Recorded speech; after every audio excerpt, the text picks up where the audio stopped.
By the end of October 1942, the city on the Volga still has not fallen.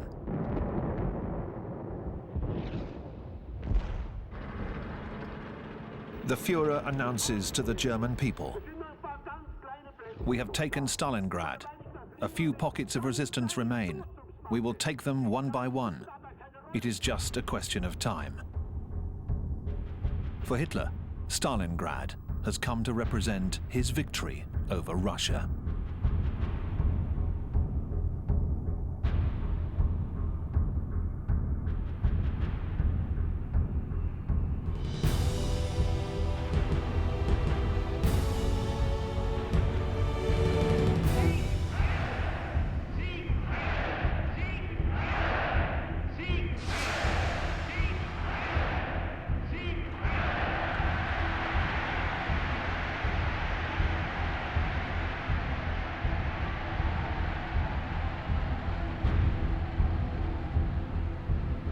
After 2 years of fighting in Russia, the Germans have threatened to vanquish the Eastern Giant.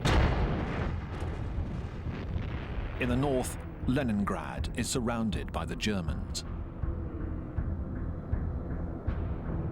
It has been a year since the Germans entered this northern city. In the center, Moscow, the target city, remains just within reach for the Germans.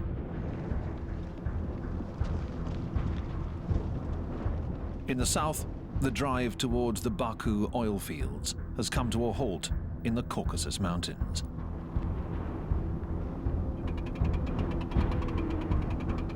In Stalingrad, the Soviets are holding their ground.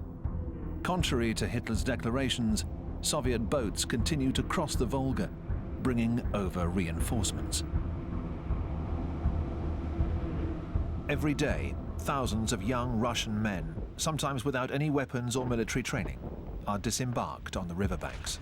Those who back away from the German shells are ruthlessly executed by the political commissars.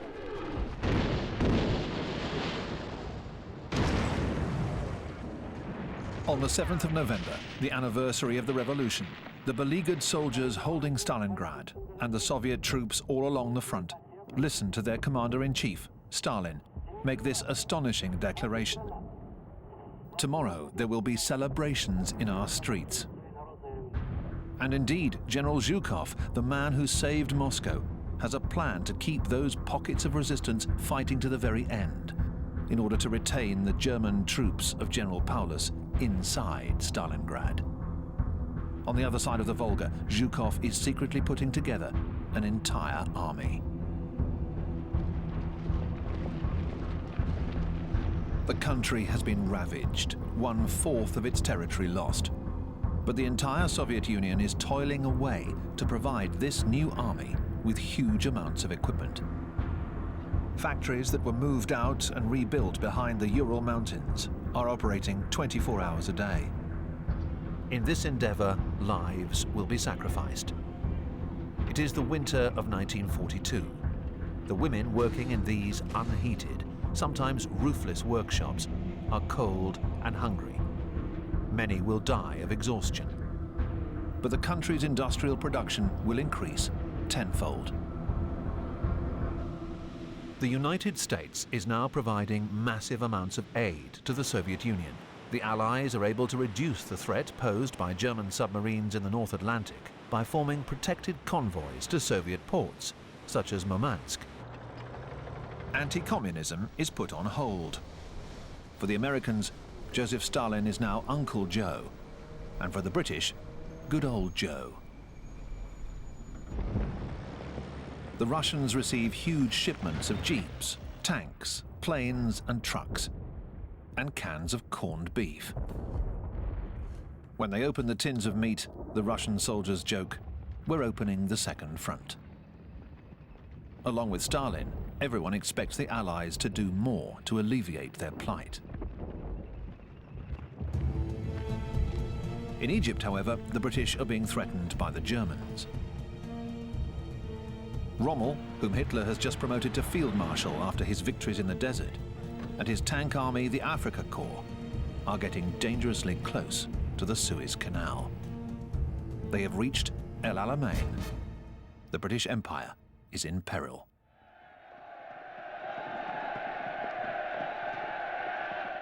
The British Prime Minister Winston Churchill comes to encourage his army in the desert. The situation is grim, but he retains his sense of humour and shares cheerful moments with his men.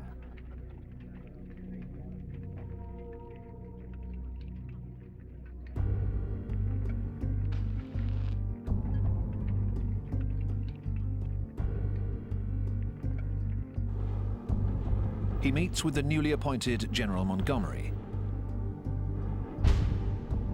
Montgomery wasn't Churchill's first choice. And all of these soldiers in the desert are a little worried. The British, the Australians, the New Zealanders, the South Africans, and the Free French.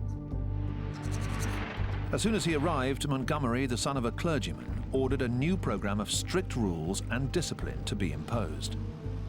He is cautious. He waits until his army is superior in terms of both men and equipment. The new American Sherman tanks, for example, built for speed and power.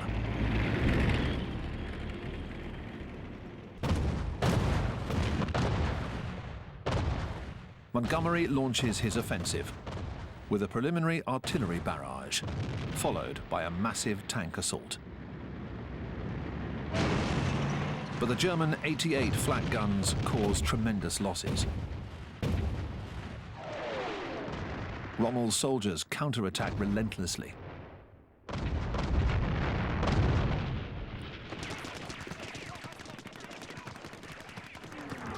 The battle turns into a bayonet charge, just like in the Battle of the Somme in 1916, with heavy casualties on both sides. In this deadly game, it is the side with the most men that wins.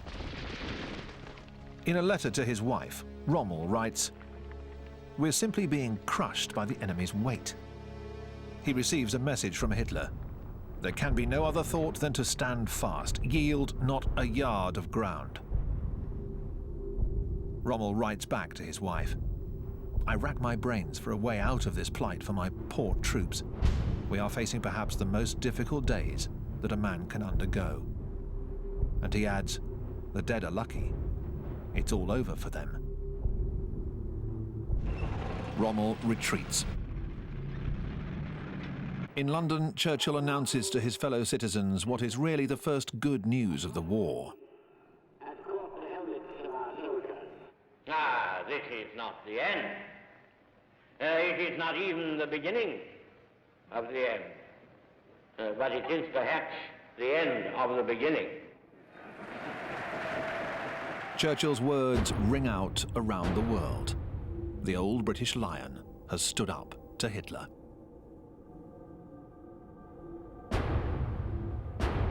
Back in his headquarters, the Wolf's Lair, Hitler is scornful.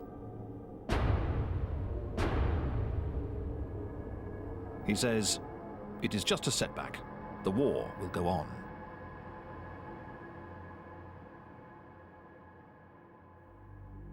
And indeed it does.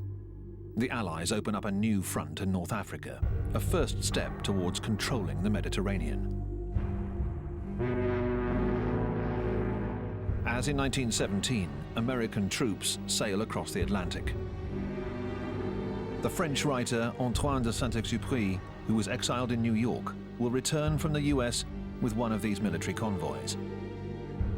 The author of The Little Prince writes, "Friends in America, I'd like to do you complete justice. 50,000 soldiers were going to war not for the United States, but for humanity, for human respect, for human freedom, and human greatness."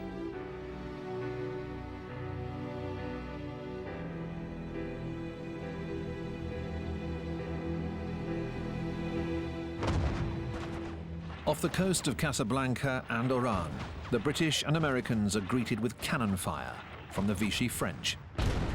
They counterattack. North Africa is still controlled by the Vichy regime, which collaborates with the Germans. The fighting is violent, and the Vichy forces suffer extensive damage. The Free France leader, General de Gaulle, makes a speech over the radio in London.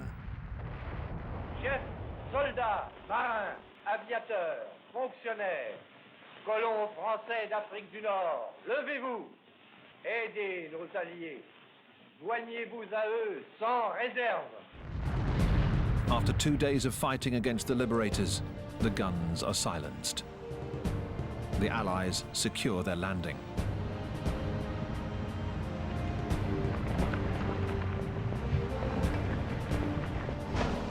In Algiers, the pragmatic US Commander-in-Chief, General Eisenhower, negotiates with the Vichy regime's military commander, Admiral Darlan. Darlan is one of France's most die-hard collaborators, who had even met Hitler. He decides to switch sides, and the French forces in Algeria and Morocco join the Allies. A few weeks later, Darlan will be assassinated by a French resistance fighter.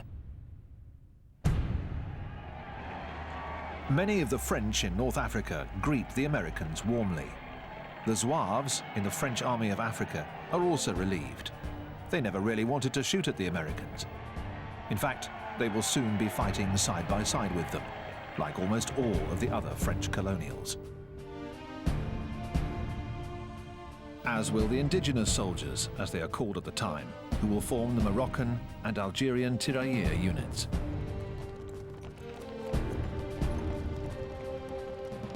The Axis powers have anticipated the Allies by moving into Tunisia, a territory still controlled by the Vichy regime, which allows the Germans to stay.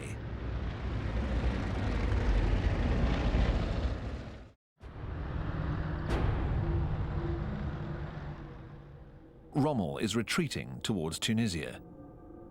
2 days later, in order to secure the Mediterranean coast, Hitler invades southern France, the hitherto unoccupied free zone. Hitler's orders are to take the port of Toulon, where most of the Vichy navy is based.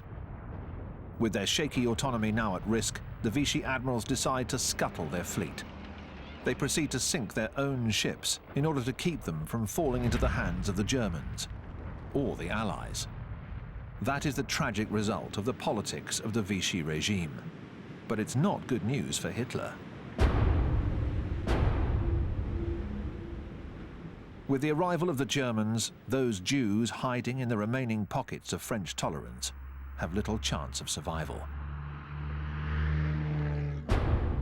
Amidst the increasingly sinister atmosphere of roundups and denunciations all over Europe, children are saved by courageous families. Like Karl de Brouwer's family. He is a Belgian banker. He films his 4 children, while he and his wife Denise hide 2 Jewish children. Monique Mogelski, the 12-year-old daughter of an engineer, who is hiding somewhere himself. And 6-year-old Adrian Sepkaru.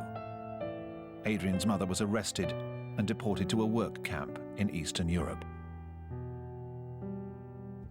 She will never return from Auschwitz. By now, many people suspect that when the occupiers use words like work camp, its true meaning is death.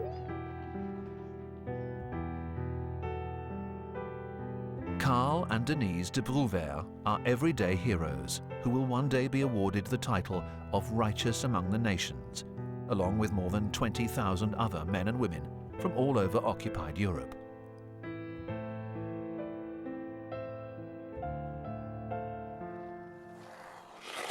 "3,000 kilometers away, outside of Stalingrad, the Germans have been enjoying a brief respite behind the lines before returning to fight the Russians in order to eliminate their remaining pockets of resistance.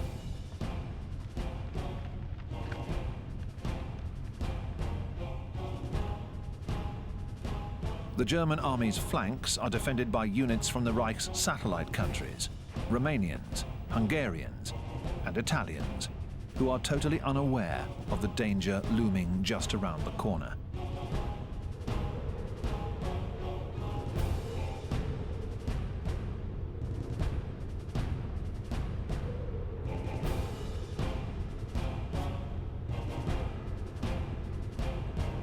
few kilometers away, the Soviet troops are preparing to attack.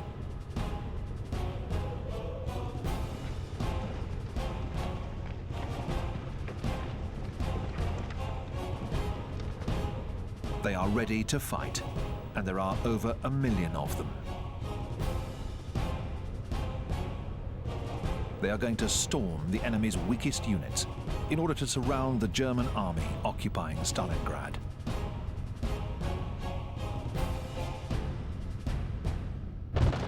At 7 a.m., the Soviets obliterate the enemy's lines, pounding them with the rocket launchers they call Stalin's organs.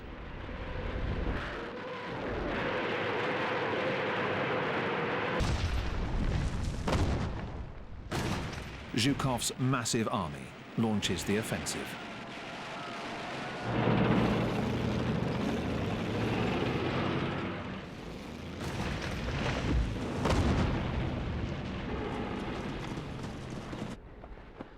The Hungarians don't have enough ammunition.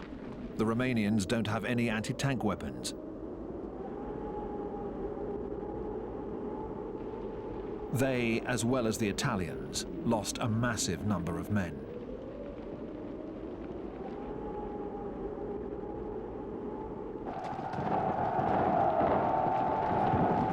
The two Soviet armies from the north and the south meet up. Soviet filmmakers use their skills to glorify the moment.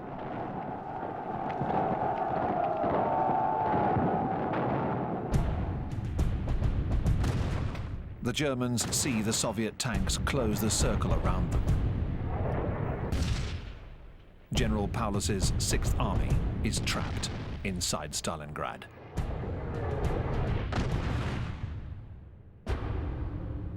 Hitler is in the Berghof, his retreat in Berchtesgaden in the Bavarian Alps, where he is informed of the Soviet offensive. His immediate reaction is to hide this news from the German people. He rushes off to his headquarters in East Prussia, declaring, "If the 6th Army withdraws from Stalingrad, the Wehrmacht will never be able to return." Paulus could still break out of the encirclement, but he would have to obey orders. For when Hitler arrives at the Wolf's Lair, he sends him this message: "Stand firm. An army will come to rescue you."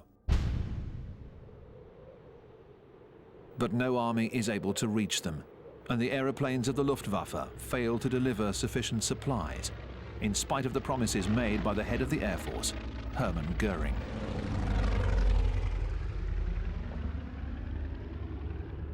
At Christmas, rations are reduced to 50 grams of bread and 12 grams of fat.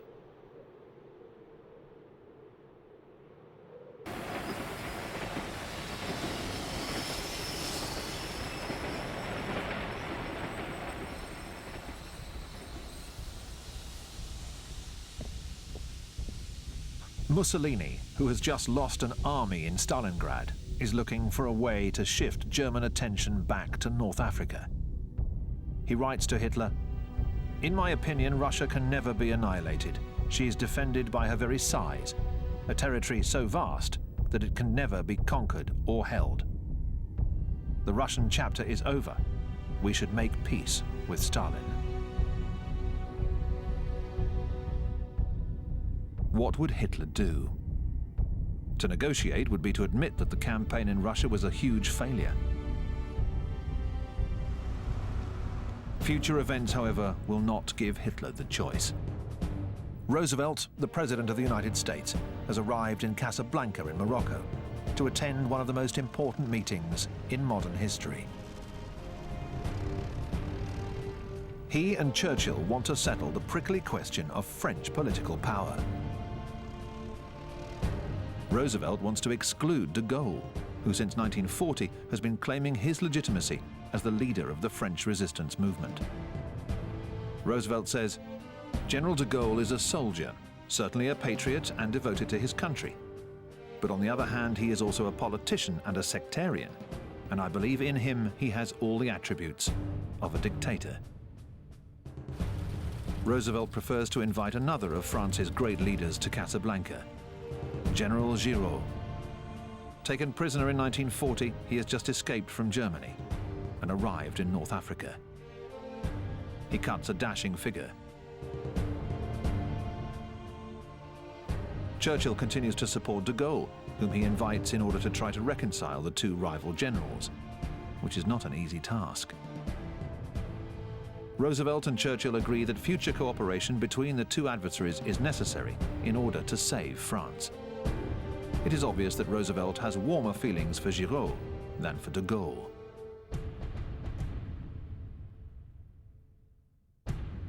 Then at the closing press conference, Roosevelt and Churchill make a declaration of the utmost importance. With great vehemence, they pronounce the words that will henceforth become the Allies' credo: unconditional surrender by Germany, Japan, and Italy.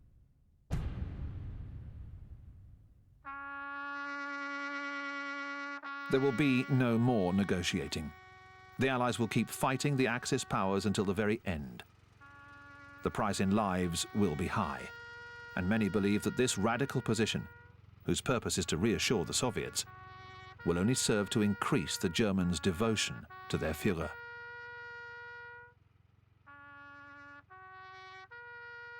Stalin is satisfied. He feared that Hitler would conclude a separate peace with the Allies in order to pit all of his forces against Russia.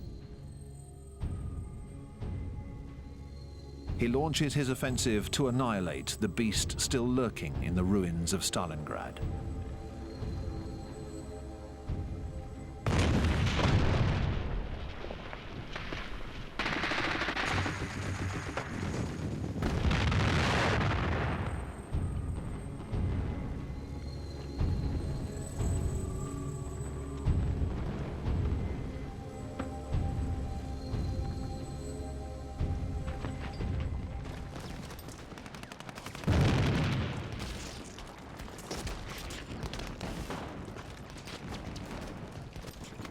Beyond the red flag is the Univermag store, where the commander of the Sixth Army, General Friedrich Paulus, is entrenched.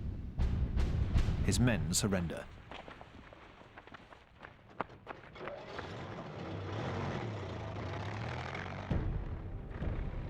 The day before, Hitler had promoted him to Field Marshal, thinking it would compel him to commit suicide in order to save his honor. Paulus, however, on the verge of collapse, weakened by dysentery and revolted by the absurdity of Hitler's orders, allows himself to be captured. Field Marshal Paulus is an extraordinary prize for the Soviets. He is the man that masterminded Operation Barbarossa, the plan to invade the Soviet Union. The Soviet leaders can hardly believe it. Paulus will collaborate with the Soviets and testify at the Nuremberg trials against his former commanders, such as Keitel. When he is released in 1953, he will settle in East Germany. His reaction is mainly a rejection of Hitler's outrageous policies. Many of his men feel the same way. Hitler can go to the devil, the German prisoners dare to mutter in the few words of Russian they know. We want to go home.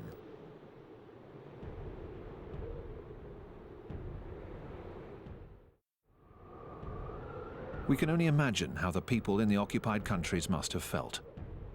After the German defeat at Stalingrad, hope is revived. The German news broadcasts do not, of course, show any of these images. And Hitler says, "We must not use the word surrender. We must explain that our men were unable to receive supplies and that is why they were beaten. We have to use the word sacrifice."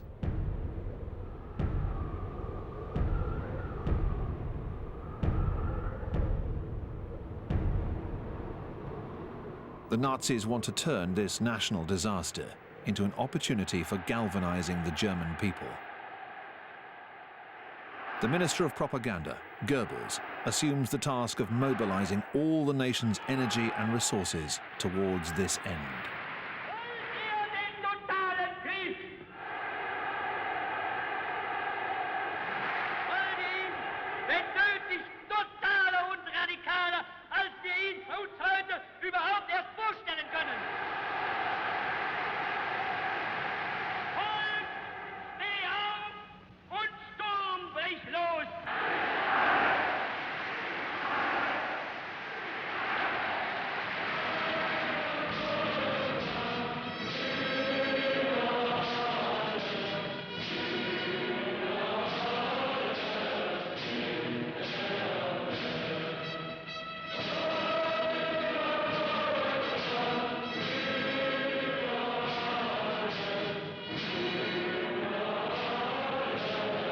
In the audience, seemingly ecstatic, is Albert Speer.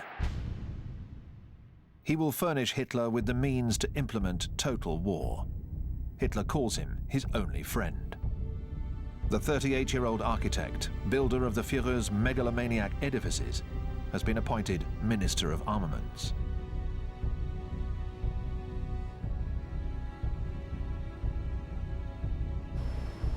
Speer gives new impetus to the German war industry. He is a masterful organizer, but above all, he is an adamant Nazi. Under his orders, millions of foreign or Jewish civilians will be rounded up and worked to exhaustion or to death. After Russia and Poland, occupied France is the country that provides the Nazis with the greatest number of workers. The Vichy regime institutes a compulsory labor service and drafts 600,000 French workers for Germany.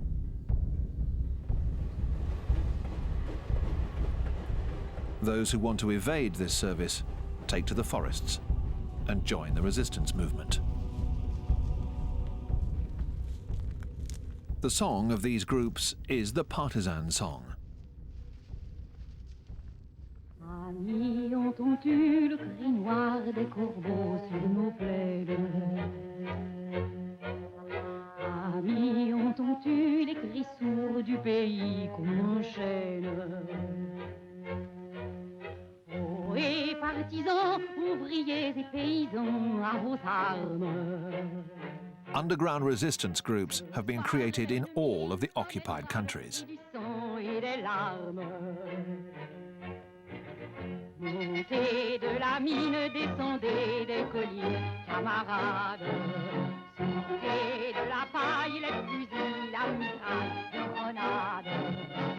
Oui, les tueurs à la balle et au couteau, très vite. Oui, les saboteurs, attention à ton fardeau, dynamite. C'est nous qui brisons les barreaux des prisons pour nos frères. Si nous vois-tu, nous marche et nous tue, nous crève. Ami, si tu tombes, un ami sort de l'ombre à ta place.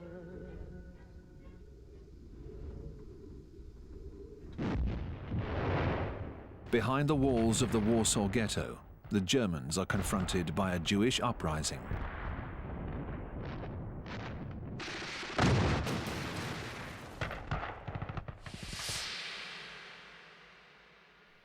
Before the war, this area of Warsaw was a lively, open district, filmed in colour here by an American tourist.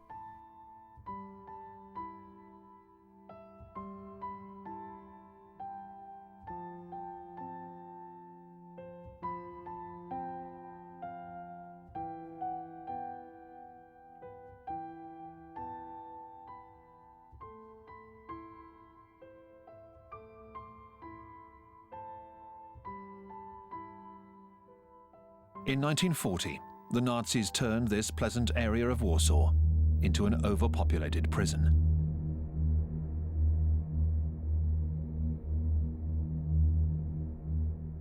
This woman shrieks in grief as she carries her dead child through the streets. The Warsaw Ghetto in 1941.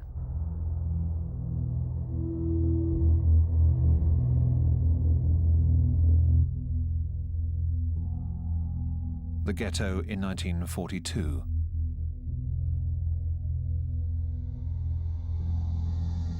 The ghetto in 1943. The Nazis deliberately starved the people in order to kill, weaken, and prevent any kind of revolt. But the Jews managed to acquire weapons, and they die fighting. The survivors are deported to the Treblinka extermination camp and executed. The ghetto is razed to the ground.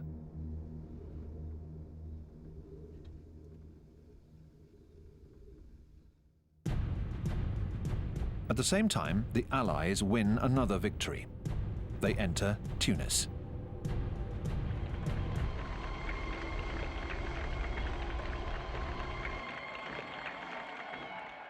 Behind these gates, the Germans had already initiated policies to persecute the Jews in Tunisia during their short occupation. The Jews immediately take the opportunity to remove their yellow stars.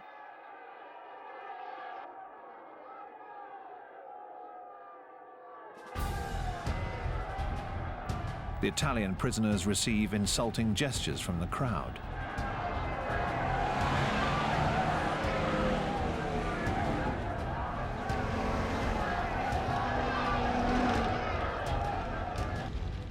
Rommel, who is still in Tunisia, is filmed by a German officer before boarding one of the last planes leaving for Germany. In March 1943, he wrote, "I have received instructions to take sick leave and get myself back into shape. All my efforts to save my men and get them back to the continent have been fruitless. Orders have been issued by the Führer's headquarters to maintain the utmost secrecy concerning my recall to Germany. My military reputation is still to serve as a deterrent."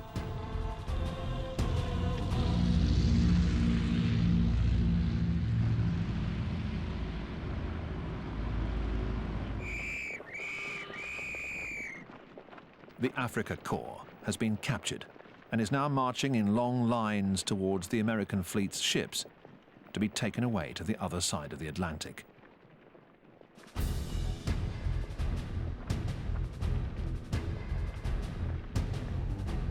During the war, 380,000 Germans will be sent over to Canada and the United States, from where escape is impossible. These prisoners are about to embark on a strange odyssey. It begins on these military transport ships. Many feel like they're in a dream. For them, the war is over and they are safe. However, for these German soldiers, the dream will soon turn into a nightmare, because even here, the Nazis remain in control. These men coming off the boat in Canada insist on making the salute, even those with just one arm. Some prisoners are sent to camps in Virginia and Texas. They work on cotton or tobacco plantations.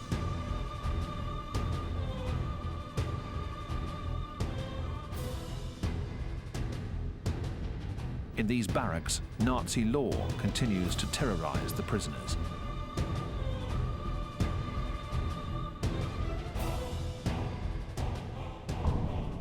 Within a short time, Nazi officers have taken control of the prisons, using intimidation, torture, and even murder to maintain fascist ideology among their fellow prisoners. And this message must reach the German soldiers fighting and suffering on all of the German fronts. They have to understand that they have nothing to gain from turning themselves in to the Allies.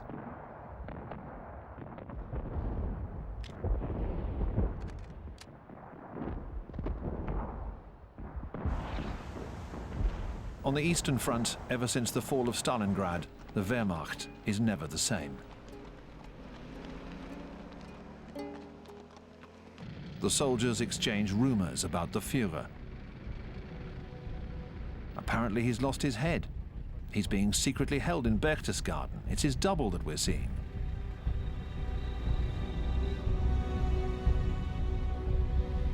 But no, it is Hitler himself, filmed here in Berchtesgaden by his mistress, Eva Braun.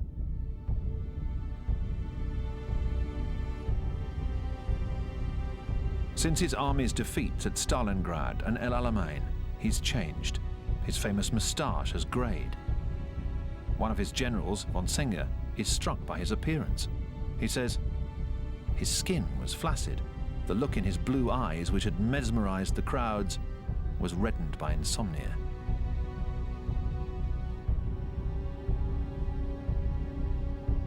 In fact, his physician, Dr. Morell, has concocted cocaine eye drops for him.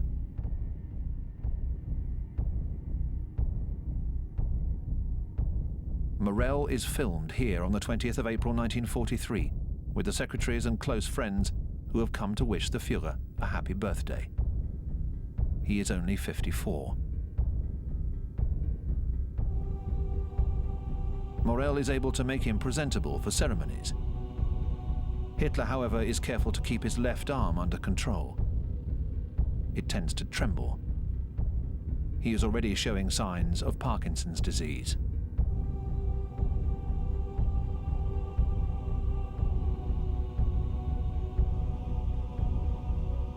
As a result, the head of the SS, Himmler, becomes even more important.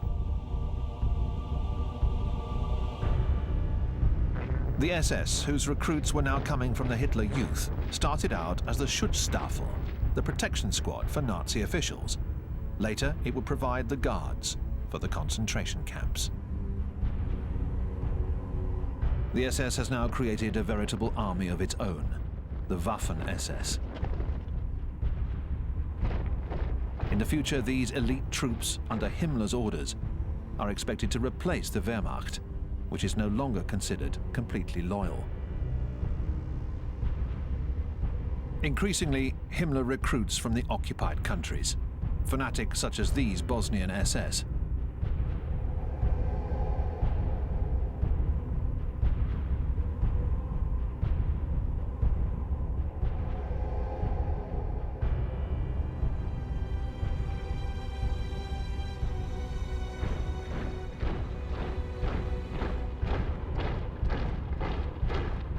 In the occupied areas of Russia, the SS also has no problem recruiting 2 divisions of Cossacks, who during the time of the Tsars were already known for their bloody anti-Semitic pogroms.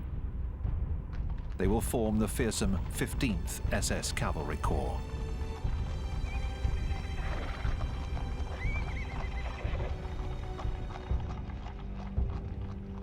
As for the Wehrmacht, it will enlist as many as 1 million Soviet prisoners who have no other choice. They can either die of hunger or fight alongside the Germans. Some, like former Soviet General Andrei Vlasov, are also against Stalin. After the German siege of Leningrad, Vlasov was taken prisoner and changed sides. He will command the Russian Liberation Army under the flag of the Wehrmacht. The Germans outfit this veritable foreign legion of theirs with the best equipment, such as the Tiger tank, designed by the brilliant engineer Ferdinand Porsche. With its 88mm gun, the Tiger was the most dreaded of the German tanks.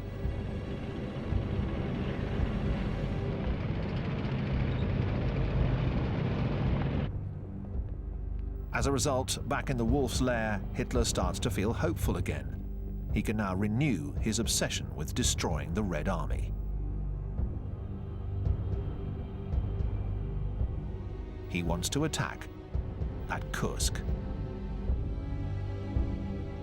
The Russians have pushed forward into the front lines, and Germany will launch a massive summer offensive, Operation Citadel, the biggest tank battle in history. 2,700 German tanks are preparing to combat 3,600 Soviet tanks. But the technical superiority of the German Tiger appears to be overwhelming.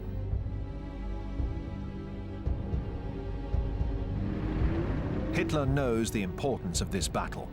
To lead his force of 900,000 soldiers, he has chosen the man who helped him to win the Battle of France, Field Marshal von Manstein.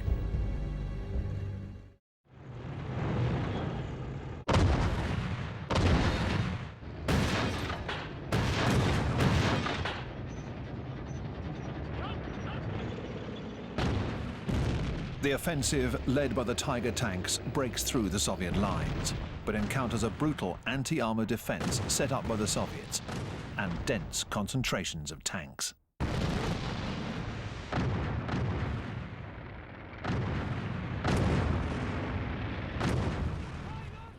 The Wehrmacht's troops are pushed back. Even the formidable Tiger tanks are falling victim to the Soviets.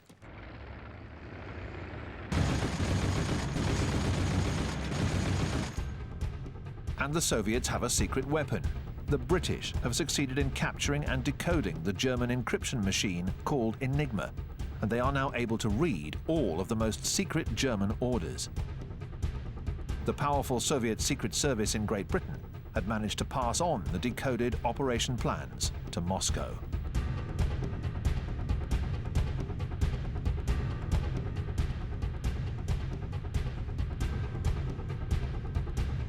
This war is also an espionage war.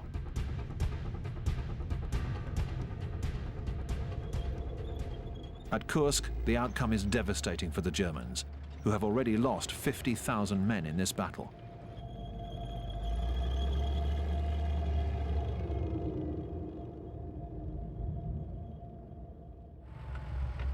Von Manstein wants reinforcements in order to continue his offensive. He is waiting for Hitler.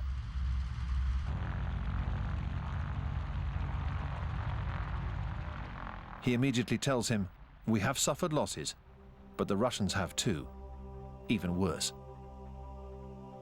Hitler seems very hesitant.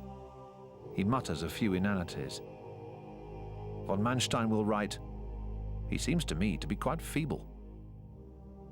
This impression is confirmed when von Manstein shows Hitler the figures of the losses incurred at Kursk.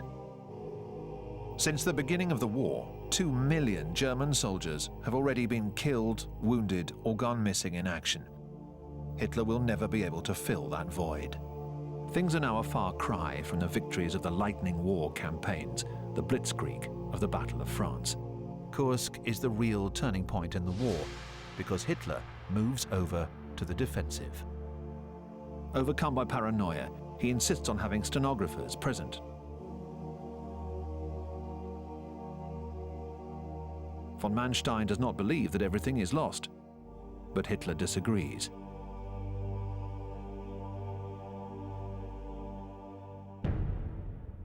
Von Manstein implores him to continue the offensive. Hitler refuses. The Battle of Kursk is over. For Hitler, the priority now is to send reinforcements over to Sicily, where the Allies have just landed. The noose is tightening. Things are moving fast.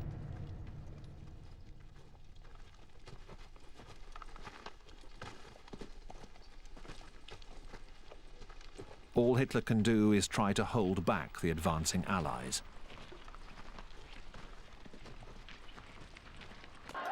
But he is unable to prevent the fall of Mussolini, which leads Italy to surrender and to change sides.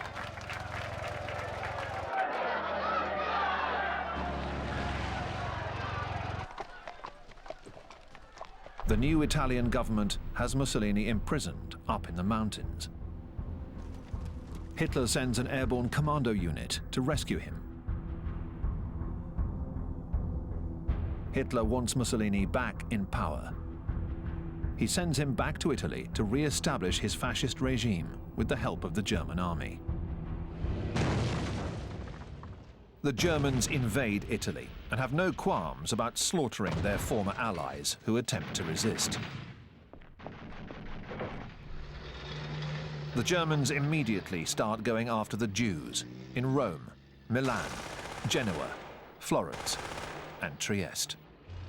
Hitler's greatest concern is to prevent any further Allied landings in Italy, and above all in France. This is the idea behind Fortress Europe, whose emblem is the Atlantic Wall, a staggering system of fortifications stretching from Norway down to the Spanish border. Rommel is put in charge of defending Fortress Europe. He says, "It is absolutely necessary that we push the British and Americans back from the beaches. Afterwards, it will be too late. The first 24 hours of the invasion will be decisive. It will be the longest day." For Rommel and the Nazis, this is the beginning of the twilight of the gods, the final months of Nazi Germany. And yet these German newsreel images of Rommel, who has been invited to tea by Magda Goebbels, the wife of the propaganda minister, are revealing of the mood of the Nazis at this point in the war. Nazi ideology puts faith in victory and vanquishes doubt. Magda Goebbels worships Hitler like a god, even though he is driving Germany into a frenzy of bloodshed and death. Magda Goebbels has given all of her 6 children first names that begin with the letter H, just like Hitler.